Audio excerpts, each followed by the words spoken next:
Si eres de Buenos Aires o alguna vez usaste el subte de noche, lo que vas a escuchar hoy te va a cambiar la forma de mirar las vías para siempre. Hoy te comparto una historia que encontré hace tiempo de un hombre que trabajó casi una década en los túneles y se enfrentó a algo inexplicable. Una presencia que aparece siempre a la misma hora, un tren que frena sin conductor y una presencia que lo sigue hasta estos días. Acomódate en un lugar oscuro. Esto es paradigmático y esta es su historia. Hace años escucho historias sobre el subte de Buenos Aires. Historias de estaciones cerradas, túneles que no aparecen en los planos, trenes que pasan sin detenerse y personas que aparecen en los andenes cuando ya no deberían estar ahí. Siempre me parecieron cuentos, hasta que me pasó algo. Y lo peor es que no me pasó una sola vez, me pasó durante meses. Yo trabajé durante casi 8 años en el subte. No voy a decir exactamente en qué línea ni en qué estación, porque todavía tengo compañeros trabajando ahí y no quiero meterlos en problemas. Pero sí puedo decir que era una de esas estaciones antiguas, de las que tienen azulejos viejos, columnas de hierro y pasillos que parecen mucho más angostos de lo que deberían. Entré a trabajar cuando tenía 22 años. Al principio hacía tareas bastante normales: control, mantenimiento, previsión de accesos. Después empecé a hacer turnos nocturnos. Y ahí fue cuando descubrí que el subte de noche no se parece en nada al subte del día. Durante el día hay ruido, gente, vendedores, turistas, música, conversaciones, el ruido de los trenes entrando y saliendo. Pero después de la medianoche, cuando empiezan a cerrarse los accesos y quedan solamente los trabajadores, el lugar cambia. Los túneles se sienten enormes, el eco se vuelve diferente y uno empieza a escuchar cosas que durante el día pasan completamente desapercibidas. La primera vez que escuché el tren fantasma fue a las 2:17 de la madrugada. Me acuerdo perfectamente porque estaba mirando la hora. Había terminado una revisión y estaba caminando por un andén vacío. No había pasajeros, no había ningún tren programado, y entonces escuché el sonido. Primero el viento, después las vías vibraron, y finalmente apareció ese ruido característico, el tren acercándose. Me quedé esperando. Pensé que quizás había habido un cambio de servicio, pero la estación estaba cerrada. Yo lo sabía. Miré hacia el túnel y vi las luces. 2 luces amarillas acercándose. El sonido aumentó. El piso empezó a vibrar y un tren salió del túnel. No tenía las luces interiores encendidas. Las ventanas estaban completamente negras. No podía ver a nadie adentro. Pensé que era un tren de mantenimiento, pero vi algo raro. No disminuyó la velocidad. Pasó frente al andén a una velocidad bastante alta, y mientras pasaba pude ver los vagones. Eran viejos, mucho más viejos que los que circulaban en ese momento. Tenían otra pintura, otra forma, y estaban completamente vacíos. El último vagón pasó. Las luces rojas desaparecieron en el túnel, y el ruido se fue. Yo me quedé parado. No dije nada. Al día siguiente le pregunté a un compañero. Le describí lo que había visto. Se quedó callado. Después me dijo: ¿a qué hora? Le dije: 2:17. Me miró durante unos segundos. Si vuelve a pasar, no lo mires. Yo me reí. Pensé que estaba siguiendo la broma. Le pregunté por qué. Me respondió: porque una vez que lo ves, empieza a parar. No entendí. Él tampoco quiso explicarme. Pensé que era una superstición de trabajadores. Hasta 3 semanas después, otra vez estaba haciendo el turno nocturno, 2:17. Escuché el tren. Esta vez no quería mirar. Me quedé en una sala de servicio. Escuché cómo pasaba, pero no pude evitar acercarme. Miré desde lejos. Las luces aparecieron. El tren se acercó. Y esta vez ocurrió algo diferente. Frenó. No completamente, pero disminuyó la velocidad. El primer vagón pasó lentamente. después el segundo, y cuando llegó el tercero, pude ver el interior. Había una persona sentada, una mujer. Estaba sola. Llevaba un vestido claro, tenía el pelo largo y estaba mirando directamente hacia mí. No sé por qué, pero sentí que la conocía. No personalmente, era una sensación, como cuando uno ve una cara familiar y no puede recordar de dónde. El tren siguió. La mujer no dejó de mirarme. Cuando desapareció el último vagón, escuché una voz. Sabí. Me quedé congelado. No había nadie detrás mío. La voz había venido del túnel. Esa noche no volví a acercarme. A la mañana siguiente pregunté por los trenes antiguos. Nadie quiso hablar. Uno de los empleados más viejos finalmente me dijo algo. Me preguntó si había visto a una mujer. Le dije que sí. Me respondió, entonces ya te vio. No quise preguntar qué significaba, pero él siguió. Me contó que desde hacía décadas algunos trabajadores habían visto un tren que no figuraba en ningún horario. A veces aparecía en una estación, a veces en otra. Nunca se detenía exactamente en el mismo lugar, pero siempre había una persona dentro. A veces una mujer, a veces un hombre. En algunos casos aparecían varias personas y había una regla: no había que subir. Nunca. Porque los trabajadores que habían subido no siempre regresaban. Yo pensé que exageraba, hasta que encontré un registro. No debería haberlo visto. Estaba revisando documentación vieja cuando encontré una lista de incidentes, accidentes, desapariciones, personas encontradas en túneles.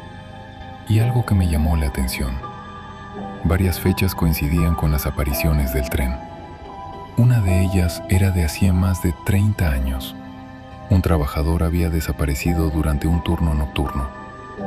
Nunca encontraron el cuerpo.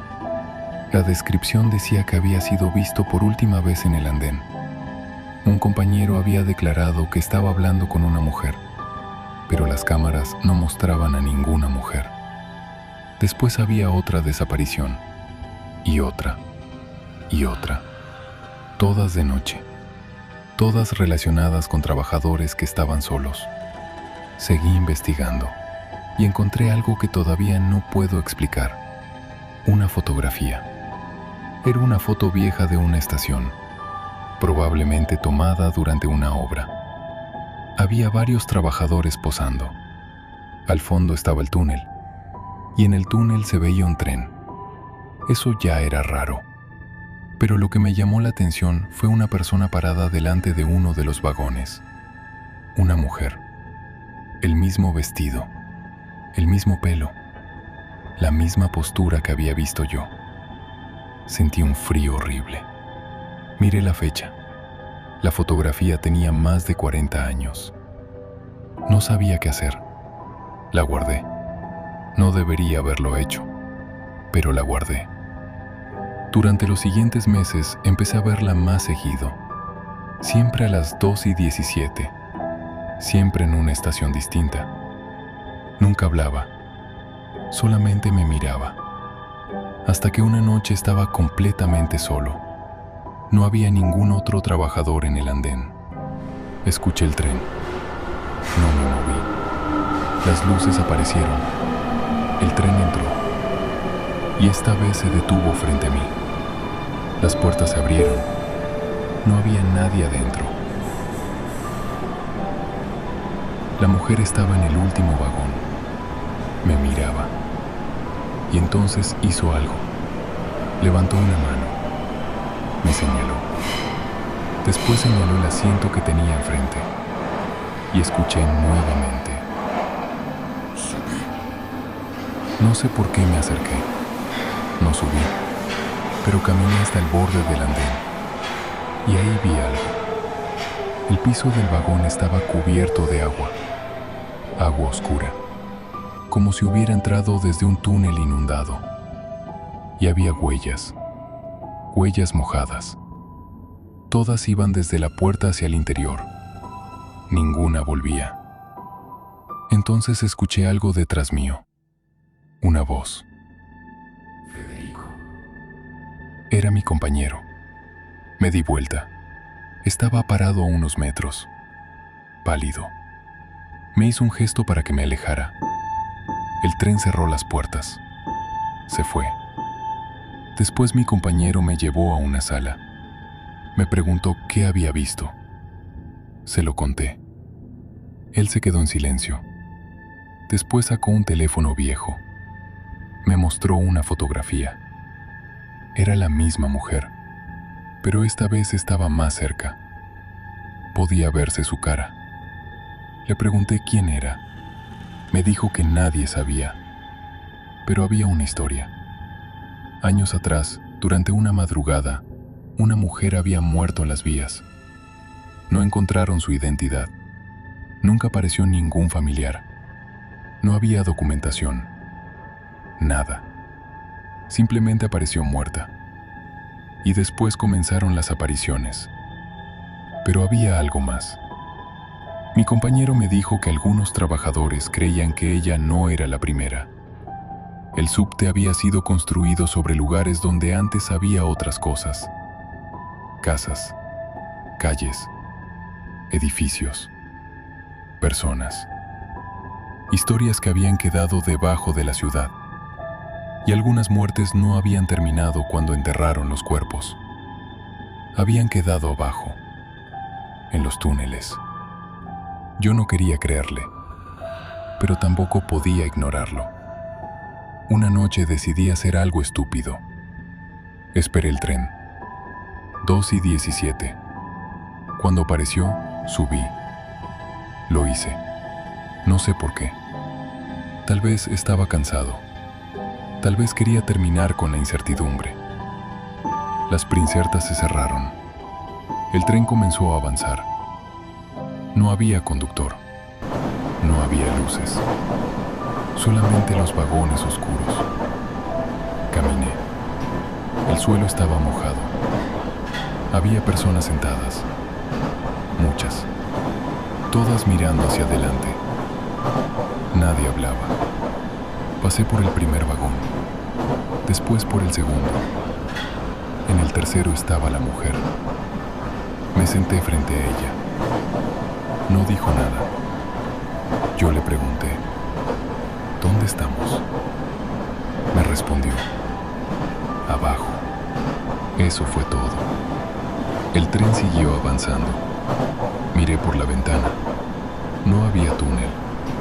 Había una ciudad, pero no era Buenos Aires. Era una versión antigua. Vi calles, edificios que ya no existen, personas caminando, autos viejos. Después vi algo que me dejó sin respiración. Vi una estación, la misma estación donde trabajaba, mucho más antigua. Decenas, cientos, todos estaban mirando hacia el tren. La mujer me dijo, ellos todavía esperan. Le pregunté qué esperaban. Me respondió, salir. Entonces el tren frenó. Las puertas se abrieron. La gente comenzó a levantarse. Todos se acercaron. Yo retrocedí. La mujer se quedó sentada. Me miró y me dijo, vos todavía podés volver. No sé por qué, pero en ese momento pensé en mi hija, pensé en mi esposa, pensé en mi madre y corrí. Salí del vagón, no sé cómo. Recuerdo caer sobre el andén. El tren cerró las puertas. Antes de irse, vi a la mujer parada detrás del vidrio. Me estaba mirando. El tren desapareció. Cuando llegaron los trabajadores, me encontraron tirado. Yo estaba convencido de que habían pasado horas. Según ellos, habían pasado 7 minutos. Desde entonces no volví a trabajar de noche. Renuncié unos meses después. Nunca volví a acercarme a esa estación. Pero el problema no terminó, porque durante un tiempo escuchaba el tren desde mi casa. 2:17. Todas las noches, el mismo ruido, el mismo viento, las mismas vías vibrando. Pero yo vivo lejos de una estación, no vivía cerca, y aún así lo escuchaba. Hasta que una madrugada escuché algo distinto. Una puerta. el sonido de una puerta de tren abriéndose. Me levanté, caminé hasta el pasillo y vi algo que todavía me cuesta contar. Mi hija estaba parada frente a la puerta de entrada, descalza, dormida. Tenía la mano apoyada sobre la cerradura. Le pregunté qué hacía. No respondió. Entonces escuché un ruido. Mi hija abrió los ojos, me miró y me preguntó: «Papá, ¿por qué hay un tren abajo?». No había ningún tren, pero yo escuché las vías. Vibraban, debajo del piso de mi casa. La llevé a mi habitación. No dormí. A las 2:17 escuché el tren detenerse. Después escuché las puertas abrirse y una voz de mujer. Subí. No volví a escuchar nada durante varios meses. Pensé que quizás todo había terminado. Me convencí de que aquella noche había sido la última, pero estaba equivocado. Al día siguiente de aquella última vez que escuché el tren, me llegó un mensaje de un antiguo compañero. No hablábamos desde hacía años. El mensaje solamente decía: «Desapareció otro». Le pregunté quién. Tardó varios minutos en responder. Era un trabajador nocturno. Había terminado su turno y estaba esperando el tren para volver a su casa. Las cámaras lo mostraban entrando al andén. Después se veía algo extraño. Las luces del andén comenzaron a parpadear. La cámara perdió la imagen durante unos segundos. Cuando volvió, el hombre ya no estaba. No encontraron su cuerpo, no encontraron sus pertenencias, no encontraron nada. Solamente una cosa: en las vías había agua, como si alguien hubiera caminado por ellas, y unas marcas que parecían huellas mojadas. Mi compañero me dijo que nadie quería hablar del asunto, que algunos trabajadores ya estaban diciendo que había vuelto a aparecer el tren. Yo no respondí. Bloqueé el número. Me fui de Buenos Aires unos meses después. Pensé que alejándome del subte iba a terminar todo. Me mudé varias veces, primero a otra provincia, después volví. Después me fui otra vez. Intenté llevar una vida normal. Conseguí otros trabajos, cambié de teléfono, de casa, de rutina. Pero había algo que nunca pude cambiar. Siempre volvía a escucharlo. No importaba dónde estuviera. No importaba si vivía en una casa, en un departamento o en una habitación de hotel. No importaba si estaba cerca de una estación o a cientos de kilómetros de Buenos Aires. Siempre ocurría a la misma hora, 2:17. Primero escuchaba el viento, después una vibración muy leve, como si las vías estuvieran debajo del piso, y finalmente ese sonido. Al principio me aterraba, después me acostumbré, y eso quizás sea lo peor, porque con los años dejé de sentir miedo, empecé a sentir curiosidad. A veces incluso me descubro pensando en aquella estación, en el andén vacío, en la mujer sentada dentro del vagón, en las personas que vi ahí abajo, en mi antiguo compañero, en todos los que desaparecieron. Y siendo completamente sincero con ustedes, a veces tengo ganas de volver. No sé por qué, no sé qué espero encontrar. Quizás quiera verlo otra vez, quizás quiera saber quién era, quizás quiera saber a dónde lleva ese tren, o quizás simplemente estoy cansado de escuchar cómo pasa todas las noches sin poder hacer nada. La última vez que escuché el tren no sentí miedo. Me quedé sentado en la cama, mirando el reloj, 2:17, y cuando escuché las puertas abrirse, por primera vez pensé: ¿y si esta vez subo? No lo hice, todavía, pero cada vez me cuesta un poco más convencerme de que no debo hacerlo. Si el tren de las 2:17 te dejó pensando, sígueme para más historias reales. Y si tú tienes un relato paranormal o una confesión que quieres que narremos en el canal, envíamela a paradigmaticoficial@gmail.com. Tu historia puede ser la próxima. Esto es Paradigmático.